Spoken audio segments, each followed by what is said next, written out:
Hello Hindi medium academy में आप सभी का स्वागत है। मैं हूं अरुण कुमार यादव और आज इस वीडियो में हम देखने वाले हैं आपका जो अध्याय 11 है नई वाली किताब में, यानी पृष्ठीय क्षेत्रफल और आयतन, इसके एनसीईआरटी उदाहरण 1 और 2 का सॉल्यूशन। इससे पहले कि मैं इनको शुरू करूं, मैं आपको बता दूं कि अब आप प्ले स्टोर से एक स्टडी ऐप को डाउनलोड कर सकते हैं और इस ऐप पे आपको हिंदी मीडियम के लिए एक कॉन्सेप्ट बूस्टर कोर्स मिल जाएगा जो क्लास 9th मैथ्स के लिए है।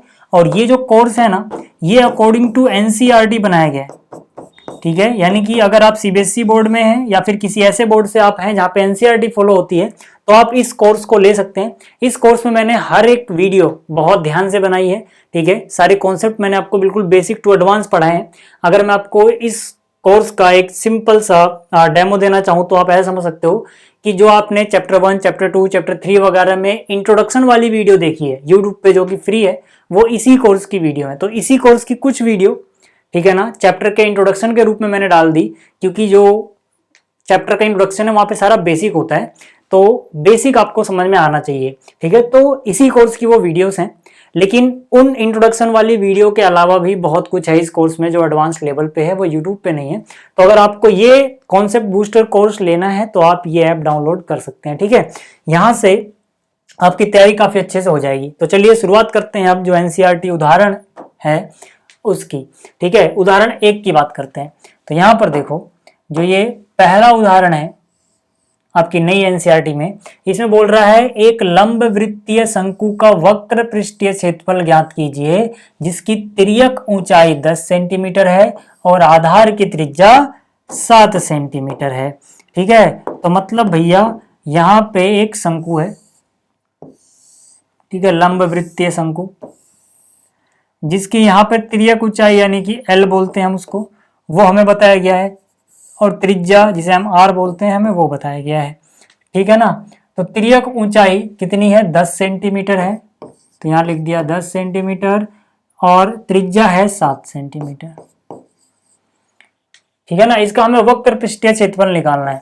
तो आपको पता है यार कि वक्र पृष्ठीय क्षेत्रफल जो होता है किसका, शंकु का, शंकु का वक्र पृष्ठीय क्षेत्रफल जो होता है ये होता है पाई आर एल। इसमें एच की जरूरत नहीं है तो मैं एच निकाल भी नहीं रहा। वक्र पृष्ठीय मतलब नीचे वाला जो आधार है इसका वृत्ताकार, उसको छोड़ दो, बाकी जो क्षेत्रफल बचा उसको हम क्या बोलते हैं, वक्र पृष्ठीय क्षेत्रफल, जो वक्र है घुमा हुआ है ऐसे। ठीक है, तो यहां से देखो यार, पाई का मान 22/7 गुणा में क्या है, आर और एल। आर कितना है, 7 है, एल कितना है, 10 है। तो 7 से 7 कट गया, 22 गुणा में 10 करोगे 220 आ जाएगा। अच्छा, ये उदाहरण क्यों करा रहा हूं मैं, क्योंकि जो उदाहरण होते हैं ना एनसीईआरटी के, बहुत इंपॉर्टेंट होते हैं। कई बार आप देखोगे, बहुत बार आपको देखने को मिलेगा, इवन हर बार कुछ क्वेश्चन जरूर फाइनल एग्जाम में आपके एनसीईआरटी के उदाहरण से आते हैं डायरेक्ट। ठीक है, तो आपको ये एनसीईआरटी के उदाहरण समझ में आने चाहिए। तो ये हो गया पहला। बात करते हैं दूसरे उदाहरण की। दूसरे उदाहरण में कह रहा है एक शंकु की ऊंचाई 16 सेंटीमीटर है, आधार की त्रिज्या 12 सेंटीमीटर है, इस शंकु का वक्र पृष्ठीय क्षेत्रफल ज्ञात कीजिए। ठीक है, तो यहां से फिर से बात की गई है एक शंकु की। ठीक है, तो एक शंकु मैंने बना लिया, इसकी त्रिज्या मान लेते हैं r है, ऊंचाई मान लिया h है, तिर्यक ऊंचाई मान लिया l है। तिर्यक ऊंचाई मतलब ये जो तिरछी वाली ऊंचाई है इसकी बात कर रहे हैं। ठीक है, तो यहां से हमें क्या बताया गया, शंकु की ऊंचाई 16 सेंटीमीटर है। ठीक है, यानी कि h बराबर आ गया 16 सेंटीमीटर, आधार की त्रिज्या यानी कि r बराबर 12 सेंटीमीटर है। अब अगर हमें इसका वक्र पृष्ठीय क्षेत्रफल निकालना है तो मैं L की जरूरत पड़ने वाली है। ठीक है, तो मैंने L का फॉर्मूला आपको लिखवाया था, L होता है वर्गमूल r² प्लस h², आपको याद रखना है।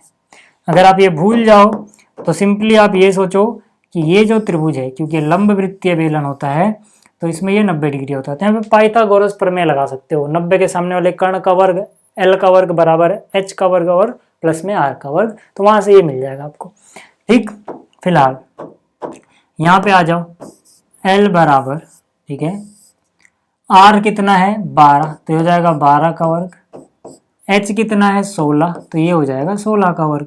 तो 12 का वर्ग कितना होता है भैया, 144, 16 का वर्ग कितना होता है 256, दोनों को जोड़ोगे तो 344 और 56 यानी 100 400, दोनों को जोड़ के कितना आ जाएगा 400, 400 का वर्गमूल क्या होता है 20, तो L बराबर आ गया 20 सेंटीमीटर। L पता लग गया ना अब अपने को। अब हम इसका वक्र पृष्ठीय क्षेत्रफल निकाल सकते हैं। हम बोलेंगे शंकु का वक्र पृष्ठीय क्षेत्रफल कितना होता है पाई आर एल। ठीक है, एक तो वक्र पृष्ठीय क्षेत्रफल निकालना है, ठीक है, इस शंकु का में क्या निकालना है वक्र पृष्ठीय क्षेत्रफल। अच्छा बस यही, कुल नहीं निकालना ना, ठीक है, कुल नहीं निकालना यहाँ पे। चलो तो यहाँ से पाई का मान इन्होंने कहा 3.14 लो, ठीक है भाई। आर का मान कितना है, आर का मान हमें कितना बताया था 12 ना, आर है 12। एल कितना आया, एल आया है 20। तो यहां से देखो यार, पहले 12 का पहाड़ा पढ़ लो सीधा, 12 गुणा में 4, 12 चौक 48 का 8 हासिल गया 4, 12 एकम 12 और जो 4 हासिल गया था 16 का 6 हासिल गया 1, 12 3 36 और 1 37, 2 के बाद दशमलव है लगा दो, गुणा में बचा हुआ है 20। अब यहाँ से यार सीधा 1 0 है पहले लगा दो, फिर 2 से गुणा कर लो, 2 गुणा में 8, 16 का 6 हासिल गया 1, 2 6 12 और हासिल 1 13 का 3 हासिल 1, 2 7 14 और 1 15 का 5 हासिल 1, 2 3 6 और 1 7, ठीक है, 2 के बाद दशमलव लगा दो, ठीक है, तो ये हो जाएगा 753.6, ठीक है, सेंटीमीटर में था ना सब कुछ, तो ये वर्ग सेंटीमीटर, ठीक है, एक बार देख लो सेंटीमीटर था या मीटर, सेंटीमीटर, ठीक है, तो 753.6 वर्ग सेंटीमीटर। तो ये क्वेश्चन हो गया, ठीक है। तो इस वीडियो में इतना ही, फिर से बोल रहा हूँ, अगर आपको ये कोर्स लेना है तो आप ये ऐप प्ले स्टोर से डाउनलोड कर सकते हैं, ठीक है। तो इस वीडियो में इतना ही, इस वीडियो को देखने के लिए आपका बहुत बहुत धन्यवाद।